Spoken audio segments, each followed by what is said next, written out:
हाँ जी। जय हिंद दोस्तों। चलो जी, बुद्ध धर्म करा रहे थे, बुद्ध धर्म से आगे जो क्लास चलेगी उसको करा देते हैं। तो इसके दो पार्ट बन गए हैं क्योंकि थोड़ी लेंथी बना दी है ये क्लास।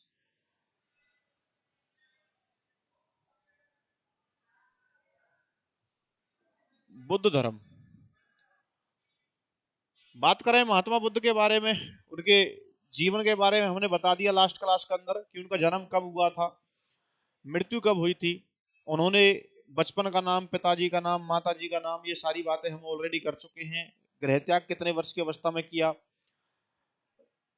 निर्वाण प्राप्ति के बारे में सारी डिटेल हमने बताई। चलो जी, आज की क्लास में जो जो रहेगी है बातें उनको बता देते हैं। महात्मा बुद्ध के जीवन से संबंधित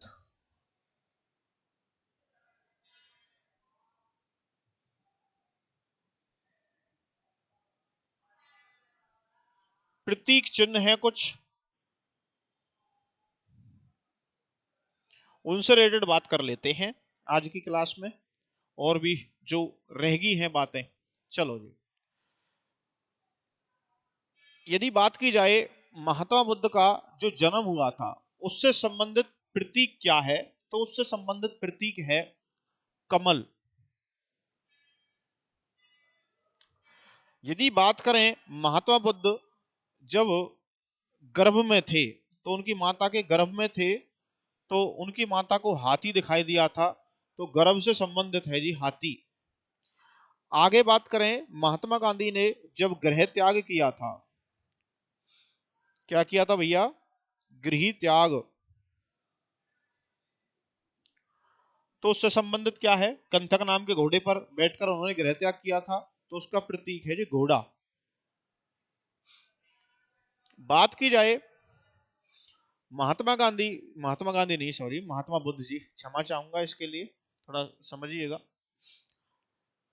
यदि बात करें जब उन्होंने, उनका यौवन था, तो यौवन से संबंधित या समृद्धि, समृद्धि से संबंधित है शेर, सिंह, वही शेर, चीता ही कहते हैं, शेर ही कहते हैं, वो वाला, ठीक है, वो नहीं है, वो अलग है, ठीक है, ध्यान रखना, वो जानवर के बारे में बात कर रहे हैं। यदि बात की जाए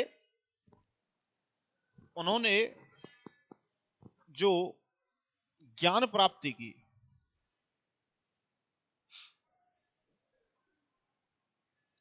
तो ज्ञान प्राप्ति से संबंधित है पीपल वृक्ष,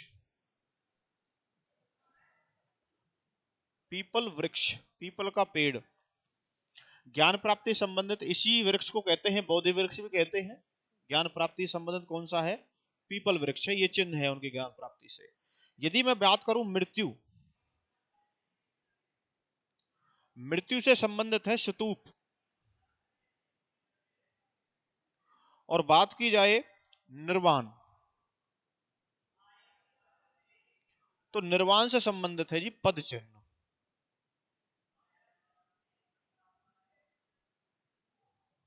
ठीक है जी, क्लियर है, देख लीजिए गौर करके।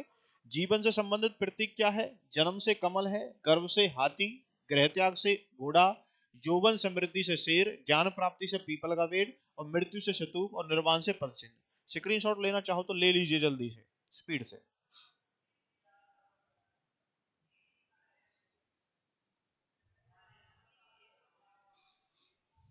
चलो नेक्स्ट, नेक्स्ट बात करूं तो मैं महात्मा बुद्ध से रिलेटेड क्या क्वेश्चन बन सकता है। हाँ जी, त्रिरत्न, बौद्ध धर्म में त्रिरत्न है, कौन कौन से हैं, बुद्ध, धम्म और संघ। ठीक है जी, बुद्ध धम्म संघ। कितने मार्गों की बात की गई है बौद्ध धर्म में, अष्टांगिक मार्ग,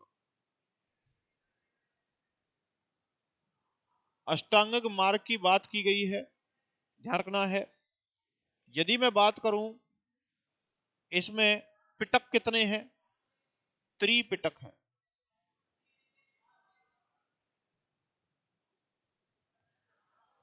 सुत पिटक, विनय पिटक,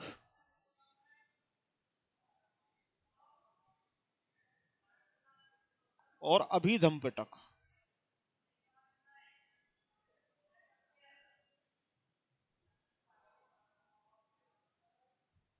तीन पिटक कौन कौन से हैं? सुत पिटक, विनय पिटक और अभिधम पिटक, ये पिटक हैं। ठीक है जी। शब्दावलियों की यदि मैं बात करूं, कुछ दो शब्दावली मिलेंगी आपको। एक तो मिलेगा भिक्षुक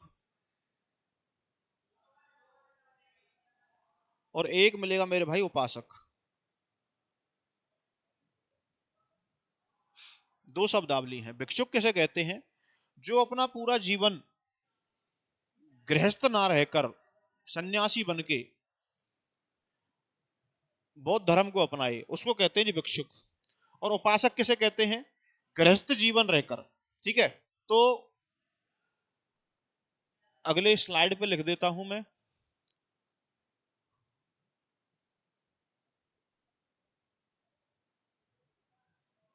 भिक्षुक,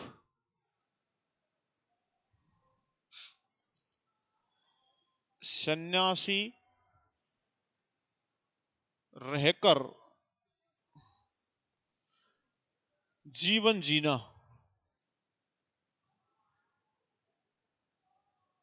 ठीक है भैया, सन्यासी रहकर जीवन जीना उसको भिक्षुक कहते हैं। उपासक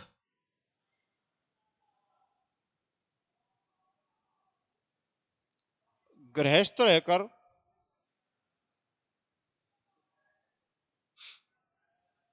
गृहस्थ रहकर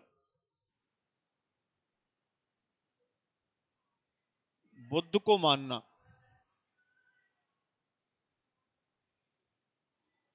ठीक है भैया, तो उपासक में और भिक्षुक में बात समझ में आई कि भाई जो भिक्षुक रहेंगे वो सन्यासी रहकर बुद्ध धर्म पर चलेंगे, महात्मा बुद्ध के जो है वचनों पर चलेंगे, उनकी जो बातें हैं उनको मानेंगे। और उपासक किसे कहते हैं? गृहस्थ रहकर बुद्ध को मानना। ओके जी। आगे यदि मैं बात करूं महात्मा बुद्ध की मूर्तियों के बारे में, तो मूर्ति कलाओं के बारे में बात की जाती है। मूर्ति कला, दो प्रकार की मूर्ति कलाओं के बारे में बात चलती है। महात्मा बुद्ध की दो प्रकार की मूर्ति कला हैं। कौन कौन सी? गांधार कला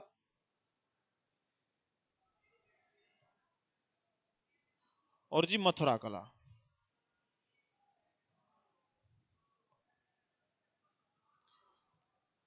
गांधार कला मथुरा कला में डिफरेंस क्या है? गांधार कला की मूर्ति होती है वो स्लेटी पत्थर से बनाई जाते हैं, स्लेटी पत्थर। और जो मथुरा कला में जो मूर्तियों का निर्माण होता है वो होता भैया लाल बलुआ पत्थर।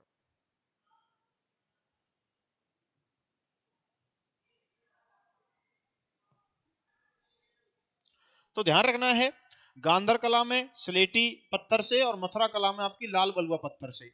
कहा जाता है कि महात्मा बुद्ध की पहली मूर्ति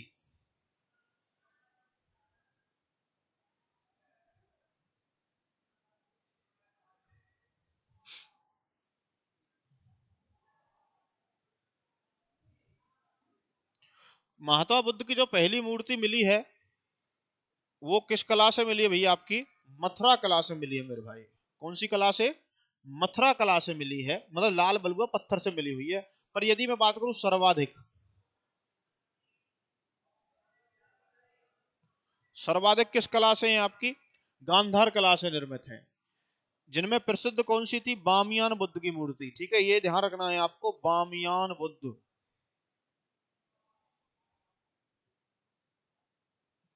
बामियान बुद्ध की मूर्ति कहां से मिली थी आपकी? अफगानिस्तान से।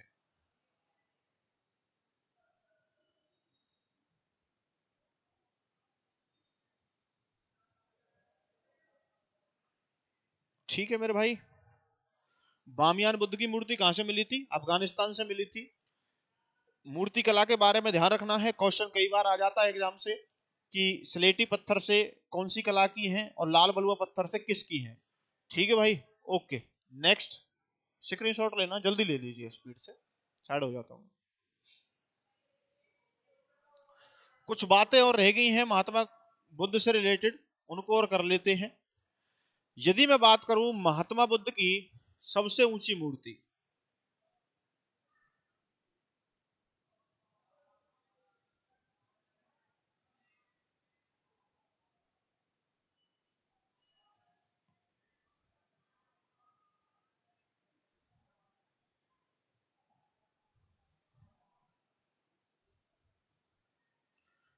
ये है मेरे भाई रेवाल, रेवाल झील है। और ये रेवाल कहां पड़ता है आपका, हिमाचल प्रदेश में।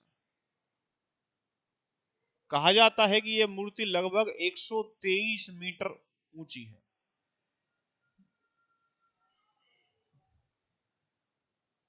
123 मीटर जो है ऊंची है, कौन सी, महात्मा बुद्ध की सबसे ऊंची मूर्ति है, जो रेवाल कहां पड़ती है जी, हिमाचल प्रदेश में।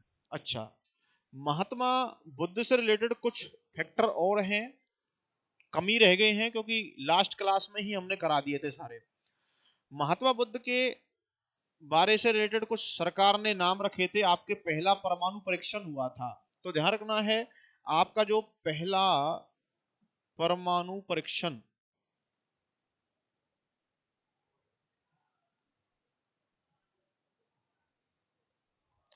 पहला परमाणु परीक्षण हुआ था मेरे भाई 18 मई 1974 को। उस समय 18 मई को क्या थी, बुद्ध पूर्णिमा थी। तो ध्यान रखना है, महात्मा बुद्ध को का जन्म भी बुद्ध पूर्णिमा के दिन हुआ था, ज्ञान की प्राप्ति भी बुद्ध पूर्णिमा के दिन हुई थी, और मृत्यु भी बुद्ध पूर्णिमा, मतलब बैसाख की जो पूर्वासी होती है, पूर्णिमा होती है, उस दिन हुई थी ये सारी घटनाएं। उसी दिन क्या है, भारत ने जो है पहला परमाणु परीक्षण किया 18 मई 1974 को। इसलिए उसका जो नाम रखा गया था परमाणु परीक्षण का, उसका नाम रखा गया था भैया स्माइलिंग बुद्धा। नाम ध्यान रखना है, नाम क्या था मेरे भाई, स्माइलिंग बुद्धा नाम था, ये ध्यान रखना है। तो जब बात इसकी आगे तो और लिख देते हैं, दूसरा परमाणु परीक्षण,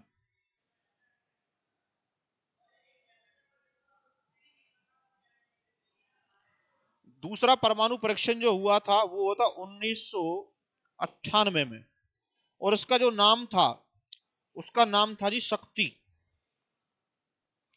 क्या नाम था मेरे भाई, शक्ति नाम था। दूसरे जो परमाणु परीक्षण हुआ था, हुए कहां थे भैया, ये आपके पोखरन में,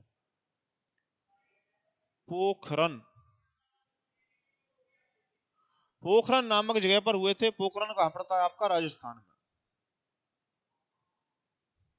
वहां पर ये परमाणु परीक्षण हुए थे। पहला परमाणु परीक्षण 18 मई 1974 को हुआ था, जिसका नामकरण स्माइलिंग बुद्धा था। और जो दूसरा परमाणु परीक्षण हुआ था 1998 में, उसका नाम क्या था मेरे भाई, शक्ति था।